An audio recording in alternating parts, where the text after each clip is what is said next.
Hi, இன்றைக்கி என்ன பார்க்க போகிறோன்னா வாழைத்தண்டை எப்படி நம்ம வந்து அவியல் பண்ணுறதுன்னு பார்ப்போம். அவியல் பச்சடி என்னென்னமோ சொல்லுவாங்க இதை. எனக்கு தெரிஞ்சு இது அவியல் தான் நான் நினைக்கிறேன். இது எப்படின்னு பார்க்கலாம் வாங்க. ரொம்ப நல்லா இருக்குங்க. ஆனால் இந்த மாதிரி பண்ணால் நமக்கு தெரிஞ்சதெல்லாம் இந்த கூட்டு பொரியல் இதெல்லாம் தான் பண்ணுவோம். சாம்பாரில் போடுவோம், மிஞ்சி போனால் இதை பண்ணி பாருங்கள். செம்ம டேஸ்ட்டாக இருக்குது, ரொம்ப நல்லாவும் இருக்குது சாப்பிட்றதுக்கு. ரொம்ப ஈஸி தாங்க, ரொம்ப சிம்பிளான ரெசிபி தான். வாழைத்தண்டை இந்த மாதிரி பொடிப்பொடியாக நறுக்கிக்கோங்க. கொஞ்சம் பெருசாக இருந்தால் கூட பரவாயில்ல, ஏன்னா நம்ம அவியல் காயெல்லாம் கொஞ்சம் பெருசாக தான் போடுவோம், ஒன்றும் பிரச்சனை இல்லை. அதனால் கொஞ்சமாக அந்த மாதிரி கட் பண்ணிவிடுங்க. கலரு ஒன்று கலர் இந்த மாதிரி சேஞ்ச் ஆகும், ஒன்று ஆகாது, ஒயிட்டாகவே இருக்கும். அது பார்த்து வாழைத்தண்டை பொறுத்து தான் அது.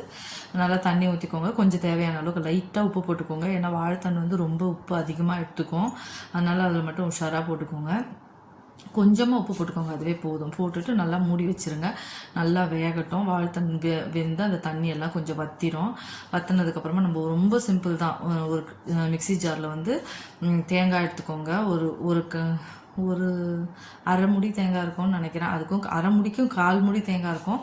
எடுத்துக்கிட்டு அதில் வந்து ஒரு அரை ஸ்பூன் கிட்ட சீரகம் போட்டுக்கோங்க. 2 பச்சை மிளகா, காரத்துக்கு அதுதான் பச்சை மிளகா தான். காரம் பச்சை மிளகாவில் எவ்வளோ இருக்குன்றத பார்த்துட்டு முடிவு பண்ணிக்கோங்க.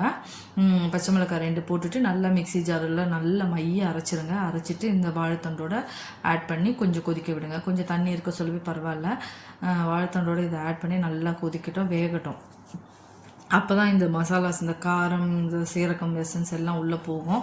கொஞ்சம் நேரம் அது வேகட்டும்னு சொல்லிவிட்டு அப்படி கொஞ்சம் நேரம் விடுங்க. நெக்ஸ்ட் வந்து தாளிப்பு போட்டுடலாம். தாளிப்புக்கு வந்து தேங்காய் எண்ணெய் தான் நான் யூஸ் பண்ணுறேன். இதுக்கு நல்ல ஒரு கரண்டி வச்சுட்டு, தாளிப்பு கரண்டி வச்சு தேங்காய் எண்ணெய் போட்டுட்டு அதில் வந்து கொஞ்சமாக கடுகு, கொஞ்சம் சீரகம், ஒரு பிஞ்சு சீரகம், 2 உளுத்தம்பருப்பு போட்டுட்டு கருவேப்பிலை போட்டு தாளிப்பு எடுத்து அதில் கொட்டிட வேண்டியது தான். கொட்டி நல்லா கலந்து விட்டுட்டு கொஞ்சம் நேரம் அப்படி அந்த தாளிப்போட இதுவெல்லாம் இறங்கட்டும்னு சொல்லி ஒரு 2 செகண்ட் வைங்க, பரவாயில்ல, ஒன்றும் இல்லை.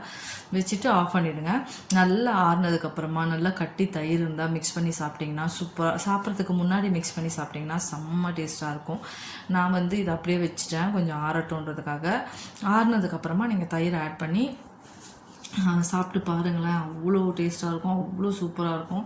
வாழைத்தண்டு பிடிக்காதவங்களுக்கு கூட ரொம்ப நல்லா பிடிக்கும். இது ரொம்ப ஹெல்த் பெனிஃபிட்ஸ் உள்ள ஒரு விஷயம். நிறைய ட்ரை பண்ணி பாருங்கள். தேங்காய் எண்ணெயில் தாளிப்பு போட்டிங்கன்னா அவ்வளோ நல்லாயிருக்கும். ட்ரை பண்ணுங்கள். என்னோடய சமையல்லாம் பிடிச்சிருந்தால் லைக் பண்ணுங்கள், ஷேர் பண்ணுங்கள், சப்ஸ்கிரைப் பண்ணுங்கள், மெயினாக கமெண்ட் பண்ணுங்கள். இதெல்லாம் ரொம்ப ஈஸியான ரெசிபி, ட்ரை பண்ணி பாருங்கள். ரொம்ப ஈஸியும் கூட, பட் டேஸ்ட்டும் கூட, அதனால சொல்கிறேன். ட்ரை பண்ணுங்கள். எப்படி வந்திருக்கு பாருங்கள். நல்லா ஆறுனதுக்கப்புறம் தான் தயிர் போடணும். நல்லா கட்டி தயிராக போட்டு மிக்ஸ் பண்ணி சாப்பிட்றதுக்கு முன்னாடி யூஸ் பண்ணிக்கோங்க, நல்லாயிருக்கும்.